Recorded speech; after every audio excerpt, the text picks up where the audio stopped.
गुप्त साम्राज्य। जब भी ये नाम आता है तो एक ही बात दिमाग में आती है, भारत का स्वर्ण युग। मतलब एक ऐसा दौर जब सब कुछ बेहतरीन था। लेकिन क्या ये वाकई सच है? चलिए आज इसी दावे की परतें खोल कर देखते हैं। और यही वो सवाल है जो इस पूरे विश्लेषण की नींव है कि ये जो समृद्धि थी, ये जो तरक्की थी, क्या वो समाज के हर कोने तक, हर इंसान तक पहुंची थी, या कहानी कुछ और है?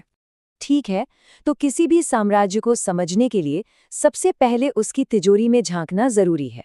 मतलब चलिए सबसे पहले उस जबरदस्त आर्थिक शक्ति को समझते हैं जिसने इस साम्राज्य को इतनी ऊंचाई दी। देखिए, गुप्त अर्थव्यवस्था की बुनियाद थी खेती, मतलब एग्रीकल्चर। और सिस्टम इतना गजब का था कि राज्य ही सारी जमीन का मालिक होता था। और सोचिए, उस जमाने में उनके पास पुस्तपाल नाम के अधिकारी थे, जिनका काम था जमीन के हर सौदे का, हर लेन देन का रिकॉर्ड रखना। ये दिखाता है कि सिस्टम कितना ऑर्गेनाइज था। और सिर्फ खेती ही नहीं, बंगाल के महीन कपड़े हों या बिहार का नील, शिल्प और व्यापार भी अपने चरम पर थे। इनका ट्रेड नेटवर्क कोई छोटा मोटा नहीं था, ये पूरी दुनिया में फैला हुआ था। पूर्वी तट पर ताम्रलिप्ति जैसे बंदरगाहों से सीधा कनेक्शन था साउथ ईस्ट एशिया से, तो वहीं पश्चिमी तट पर भरूच जैसे पोर्ट से इनका व्यापार ठेठ मेडिटेरेनियन और वेस्ट एशिया तक होता था। अब इतनी दौलत, इतना बड़ा व्यापार, इसका एक बहुत बड़ा सबूत थे उनके सोने के सिक्के, जिन्हें दीनार कहा जाता था। और ये सिर्फ पैसे नहीं थे, ये तो अपने आप में कला के बेजोड़ नमूने थे। पता है, ये सिक्के सिर्फ सोना नहीं थे, ये कहानियां सुनाते थे। ये हमें उस दौर के राजाओं, उनकी सोच, उनकी शौक के बारे में बहुत कुछ बताते हैं। चलिए इसे समझने के लिए समुद्रगुप्त के कुछ सिक्के देखते हैं। ये देखिए, धनुर्धर प्रकार का सिक्का। ये साफ साफ बताता है कि राजा एक महान योद्धा और जबरदस्त तीरंदाज था। एक तरह से यह उनकी मार्शल स्किल का प्रतीक था। फिर आता है ये व्याघ्रहंता यानी टाइगर स्लेयर वाला सिक्का। ये शाही हिम्मत और ताकत को दिखाता था, मतलब राजा कितना बहादुर है इसका सबूत। लेकिन फिर हमें ये वीणा वादक सिक्का भी मिलता है, जो सम्राट का एक बिल्कुल ही अलग पहलू दिखाता है, एक कलात्मक पहलू। इससे ये पता चलता है कि वो सिर्फ एक योद्धा नहीं थे, बल्कि संगीत के भी बहुत बड़े प्रेमी थे। तो ये बात तो साफ है कि इस आर्थिक समृद्धि ने, इस पैसे ने कला और संस्कृति के एक ऐसे जबरदस्त दौर के लिए जमीन तैयार की जिसकी मिसाल मिलना मुश्किल है।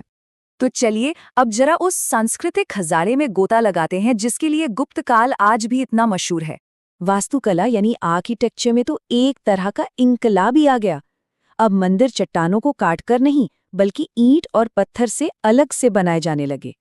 और यहीं से शुरू हुई मंदिरों की वो मशहूर नागर शैली, जिसका एक शानदार उदाहरण है देवगढ़ का दशावतार मंदिर। मूर्तिकला की बात करें तो 3 बड़े स्कूल थे। गांधार स्कूल पर यूनानी असर साफ दिखता है, जबकि मथुरा स्कूल पूरी तरह से देसी था, यहीं की मिट्टी की खुशबू लिए हुए। और फिर था सारनाथ स्कूल, जो सबसे ज्यादा रिफाइंड माना जाता है। यहाँ मूर्तियों के कपड़ों में सिलवटें ना के बराबर होती हैं, जिससे एक बहुत ही शांत और दिव्य भाव पैदा होता है। और धातु विज्ञान यानी मेटलर्जी की बात करें तो उनकी महारत का इससे बड़ा सबूत और क्या हो सकता है? दिल्ली का ये लौह स्तंभ। जरा सोचिए, 1600 साल से भी ज्यादा पुराना, 99% शुद्ध लोहे से बना, और आज तक इस पर जंग का एक भी निशान नहीं। ये वाकई हैरान करने वाली बात है।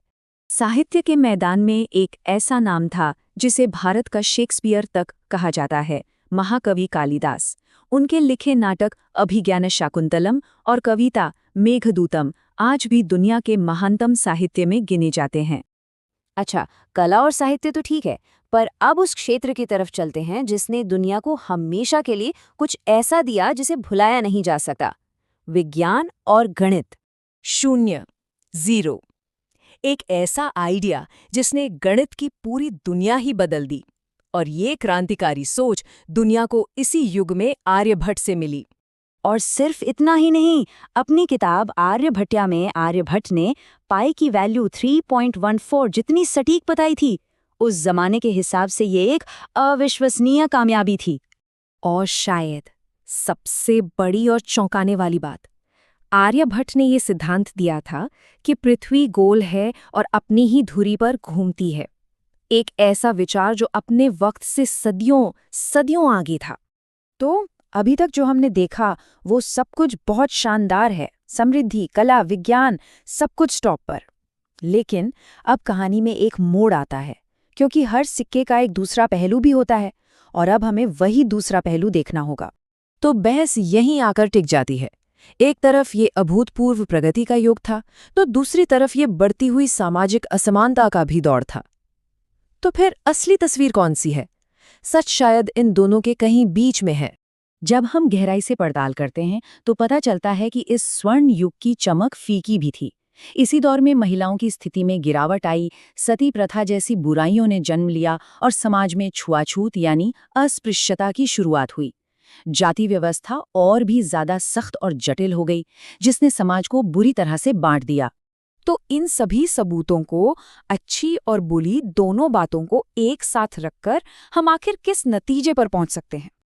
देखिए, गुप्त साम्राज्य बिना किसी शक के प्राचीन भारत का एक बेहद गौरवशाली दौर था। उनकी सांस्कृतिक और वैज्ञानिक उपलब्धियों का कोई मुकाबला नहीं। लेकिन उस चमक के नीचे सामाजिक अन्याय की गहरी परछाइयां भी थी। तो सवाल शायद ये नहीं है कि ये स्वर्ण युग था या सिर्फ सोने का पानी चढ़ा हुआ युग था। असली सवाल तो ये है कि किसी भी साम्राज्य की महानता को आखिर परिभाषित क्या करता है? सिर्फ उसकी उपलब्धियां या समाज के हर इंसान की खुशहाली?